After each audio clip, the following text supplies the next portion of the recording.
I think giving that advice to people who are full-blown attorneys who are creating content, I think is disingenuous. That's just, my opinion. Never hesitate to call, 'cause I'm your sister and always for you. And don't know what I'd ever do without you from the beginning to the end. You've always been here right beside me, so I'll call you my best friend. Hey y'all, welcome back to our channel. Hope everyone is good. I'm back with another video, and this video is about a discussion that was happening on TikTok a few weeks ago, maybe even a month ago at this point. And it was about just whether lawyers should be influencers, and there was advice given that it's not worth it to go to school for all these years and pay all this money just to come online and throw it away. I'm paraphrasing, but that was the gist of it. There were so many people responding, coming back and saying they love content creation, or whatever reason they have for creating content. A lot of people that I saw dissenting were Black women. The original advice I saw was given by a Black woman. A lot of people dissenting were Black women, and they were just like, no, like why do we have to play by these old rules, and all these things. So I just wanted to give my 2 cents as someone who has been doing this for 7 years, and I would say is one of the pioneers in this space, because when Samantha and I started this channel when we were in law school, y'all, this was not a thing. It was not a thing. It just wasn't. And we got a lot of support. Like, y'all saw, we were in school. Our friends would be in the videos. We would be recording, like, Balsa meetings. We would be, we got a lot of support. But there were some people who were concerned. Really, I think they didn't like what we were doing, and they disguised it as concern. But that's just my opinion. When you see someone pioneering something, or someone doing something that's goes against the grain, or is countercultural, which, to be clear, being online, creating content as an attorney is still very countercultural in our profession.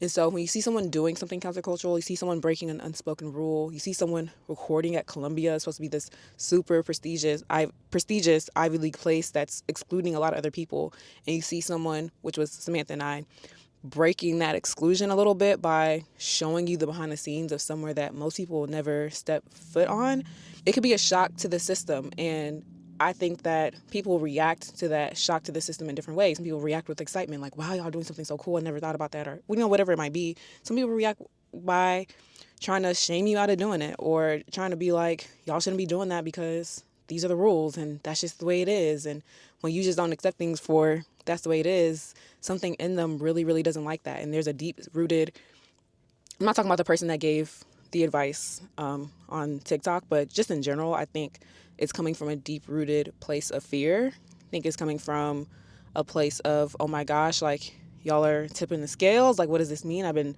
living my life with these rules, and y'all are defying that, and we're supposed to be excluding other people, and we're supposed to be keeping this information to ourselves. And me coming online and sharing a day in the life, or sharing my experiences, does not take away from my life. Like, you having information that I still have the information if I give it to you. Like, nothing, you didn't drain anything out of me. And I think that false sense of scarcity that capitalism and white supremacy feeds us is, we don't have to believe that. We don't have to internalize that. We don't have to live our lives that way. And so I just thought the whole conversation was interesting. It took me back to law school. It took me back to what year did we start this? 2018? Yeah, it took me back to 2018, where there were people like, oh, admin might not like that, or admin did not.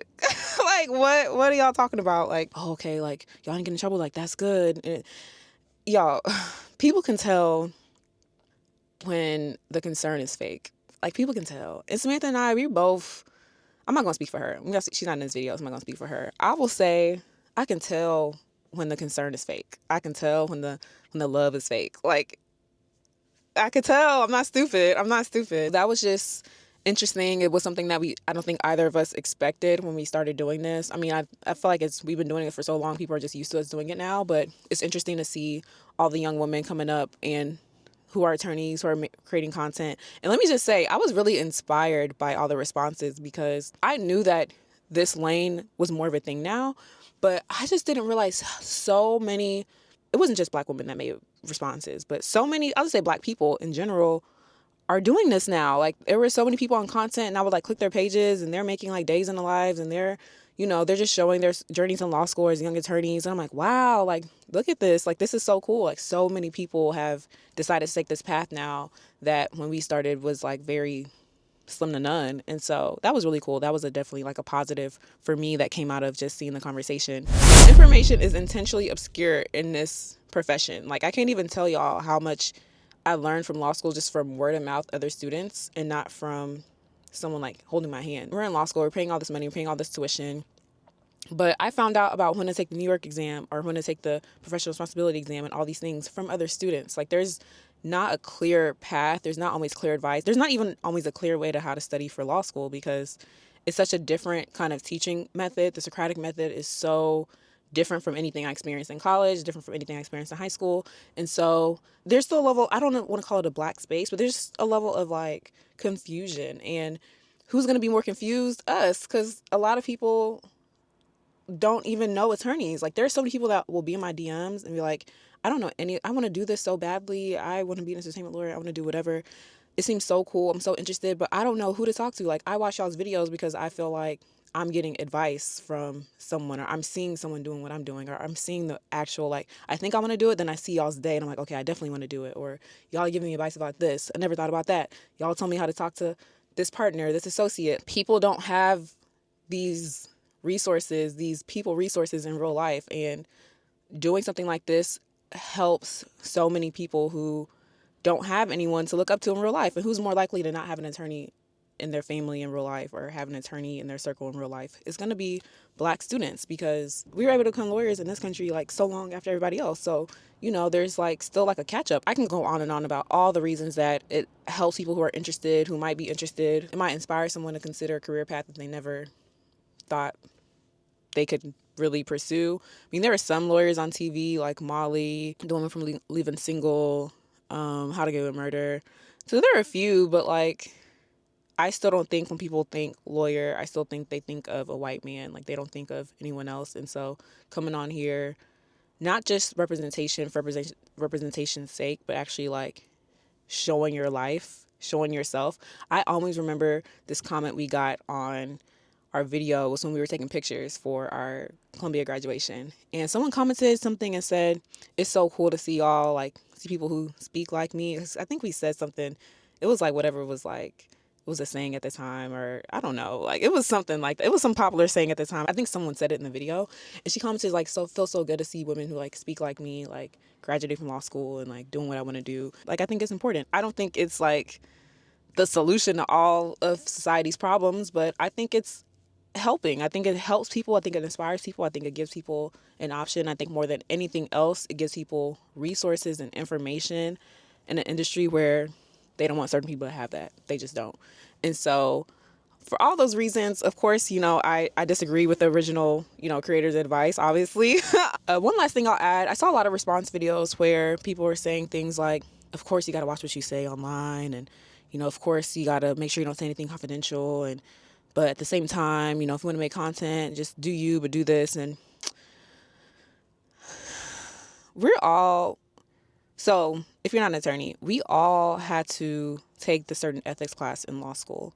We all had to take the bar. We all had to pass character and fitness. That advice feels empty. It feels like just something to say to play both sides. Just my opinion. Because we're attorneys. We're not going to come on here and tell y'all confidential information about a client. Like, why are you telling content creators, okay, make sure y'all aren't saying confidential information? Like, make sure 1+1 is 2. We know that. So come on. But I did see someone, and because we also have a lot of young followers who haven't taken all those things yet, or maybe you're in law school, so you're creating content as like a student. It doesn't have to be law school. It could be any kind of school, or maybe you're in college or in high school. Like, I know we have some young followers. So let me just say this, because I did see one response video on TikTok where the guy was describing his journey, and he was creating content as a legal intern. I think he was only like 16 or 17 or 18. He was young, like maybe like fresh out of high school. So he did do some things that like maybe an attorney wouldn't have done, because we're trained and we know better. So let me just say this. Yeah, there are limits, you know, like I've never come on here and talked to y'all about a specific deal, never come on here and like complain about a particular client. I speak in generalities. I think it's still effective. I think it still gets my point across without saying this client named Joe did this and blah, blah, blah. Like, I don't have to talk about that. I can talk about the type of work I do. I can talk about the kind of days I have. I can talk about I'm in a meeting. I don't have to say the exact words and give y'all the transcript of the meeting. Like, you know, so if you are young and you do create content or you're interested in this journey and that advice is helpful for you, then I will say, like, yeah, have your boundaries. Make sure you aren't speaking in specifics about your work. Talk about the things you do and the things you do that can apply to multiple clients, but don't ever, you know, say something that could be used against you. Like, everything you say, just know if it was playing on the big screen at work, would you feel like you could defend it? Like, so yeah, I'll add that in. I think giving that advice to people who are full-blown attorneys who are creating content, I think is disingenuous. That's just, you know, my opinion. Yeah, if you're younger and any kind of content creator that you also have a profession, you're accountant, they're all kind of professionals now who create content and show you the behind the scenes of their lives, which again, I think is really, really cool to give people the opportunity to see the reality of what it's like to work in your industry. But yeah, don't say anything specific about work. Don't say anything specific about your boss or your coworkers. So I kind of feel like that's common sense for people who are already in the profession. But if you're not in the profession yet, then yeah, maybe you don't know that. So I'll just add that in there. That's pretty much it for me. I'm actually heading to Nigeria, like right now. I woke up, worked out, hopped on camera because I just wanted to shoot this really quick, and then now I need to head to the airport. But hopefully you enjoyed this video. Hopefully my perspective was interesting to you. If you want to see more of us, if you're like, what, 7 years, go ahead and catch up on other videos. We have all these playlists. We have a day in a life playlist. We have a law school advice playlist. We vlog. We do all the things. We do interviews. We're still on our what it's like to be a lawyer kick. Recently been doing international videos. So I interviewed Samantha, my co-host on this platform, about what it's like to be an international lawyer. She recently interviewed one of her friends from London. I think he's from London. Yeah, from London. He gave his take on what his international work is like. So yeah, check us out. We have a lot of good content. If you like this video, make sure you like the video, subscribe to our channel, share this video with someone who might think this is helpful, someone who wants to create content, someone who was maybe plugged in on the TikTok conversation. Just share this video with anyone who it might be helpful for. And as always, watch out for more videos. Bye.